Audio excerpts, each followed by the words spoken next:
Assalamualaikum warahmatullahi wabarakatuh. Berikut saya Merianti Nasution dari kelas Administrasi Negara 8F yang pada hari ini akan mempresentasikan hasil tugas individu saya dengan judul Sejarah dan Konteks Publik Administrasi di Malaysia.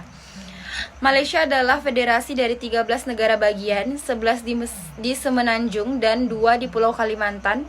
Malaysia sebutan Semenanjung itu memperoleh kemerdekaan dari Inggris pada tahun 1957. Pada tahun 1961, Tuanku Abdul Rahman, kemudian Perdana Menteri Malaysia, mengusulkan sebuah federasi yang terdiri dari Singapura, Malaysia, Brunei, dan Sabah. Dengan kata lain, ia menyarankan untuk menggabungkan semua kantong Inggris di Asia Tenggara menjadi satu unit politik. Setelah banyak diskusi, federasi terbentuk pada bulan September 1963. Brunei yang akan kaya sumber daya minyak menolak untuk bergabung dengan federasi pada menit terakhir. Federasi Malaysia adalah monarki konstitusional, kepala negaranya adalah yang di-Pertuan Agung atau Raja Malaysia. Yang di-Pertuan Agung itu dipilih untuk masa jabatan 5 tahun di antara 9 sultan-sultan turun-temurun dari negara-negara Melayu. Semuanya terletak di Semenanjung, negara bagian lainnya diperintah juga oleh yang di-Pertuan Negeri atau gubernur. Berikutnya, pasca kemerdekaan, kebijakan dan ekonomi baru, dan dominasi Melayu. Pegawai negeri sipil terus ditutup untuk komunitas non-Melayu sampai pada tahun 1950-an, bahkan ketika Inggris memutuskan untuk mempersiapkan Malaysia dengan kemerdekaan. Mereka berpendapat bahwa pegawai negeri, terutama eselon atas, disediakan untuk orang Melayu. Karena kekhawatiran keamanan, Inggris sangat sensitif terhadap sumber besar orang Cina yang memasuki layanan tersebut. Sejak akhir 1940-an dan seterusnya, ada tanggaan komunis yang serius bagi negara, yaitu Partai Komunis Malaysia yang dipimpin oleh etnis Tionghoa, yang melancarkan aksi pemberontakan bersenjata melawan Inggris pada tahun 1948 dengan mengklaim bahwa mereka berjuang untuk kemerdekaan dan akhir dari pemerintahan kolonial. Hubungan dekat dengan partai politik, mengingat keberadaan UMNO di mana-mana dan hubungan erat histori antara UMNO dan pegawai negeri.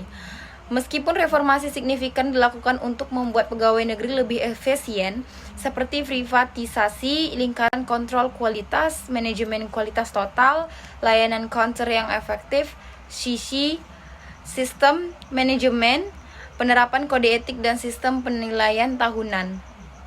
Beberapa keuntungan efisiensi terkadang dibalikkan oleh prioritas politik UMNO. Tinjauan baru-baru ini tentang reformasi dan inisiatif dalam pegawai negeri dari tahun 1980-an hingga saat ini menunjukkan bahwa pegawai negeri masih menderita inefisiensi, korupsi, dan sejumlah masalah lainnya. Kesimpulan, dengan UMNO yang mendominasi semua tingkat sistem politik, Malaysia sering disebut sebagai negara semi-demokrasi atau negara otoriter lunak. Isu etnis merasuki setiap lapisan masyarakat, termasuk pegawai negeri Malaysia, di mana orang Melayu mendominasi. UMNO mendominasi negara bagian Malaysia dan pegawai negeri sebagai salah satu organ utama negara yang berada di bawah kendali UMNO. Setiap reformasi dan perubahan kepegawaian membutuhkan sanksi dari pimpinan UMNO. Selanjutnya untuk Indonesia, sejarah perkembangan administrasi di Indonesia. Dalam perjalanan waktu, ilmu administrasi juga terus berkembang di Indonesia. Administrasi diperkenalkan ke Indonesia pada zaman penjajahan Belanda. Selama 3,5 abad Indonesia dijajah oleh Belanda. Selama itu pula administrasi dikenal sebagai ilmu pengetahuan.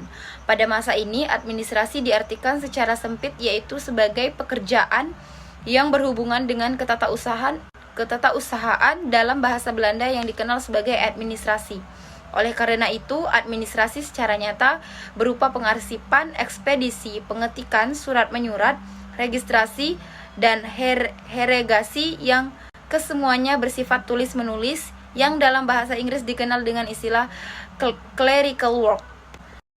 Kesimpulan, Sangkri atau Sandri membahas tentang administrasi negara di Indonesia sebagai suatu sistem mengenai sistem penyelenggaraan pemerintah negara yang di dalamnya membahas tentang koordinasi dan hubungan kerja dalam pemerintahan negara.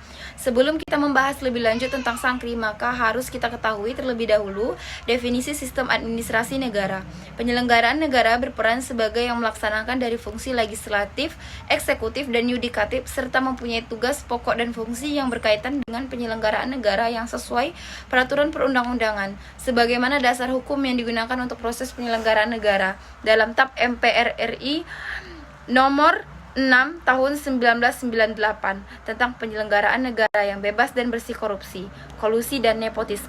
Baik, sekian dari hasil presentasi tugas individu saya pada hari ini. Bila ada kesalahan pengucapan dan kekurangan, saya mohon maaf. Saya sudahi. Wabillahi taufiq wa hidayah. Assalamualaikum warahmatullahi wabarakatuh.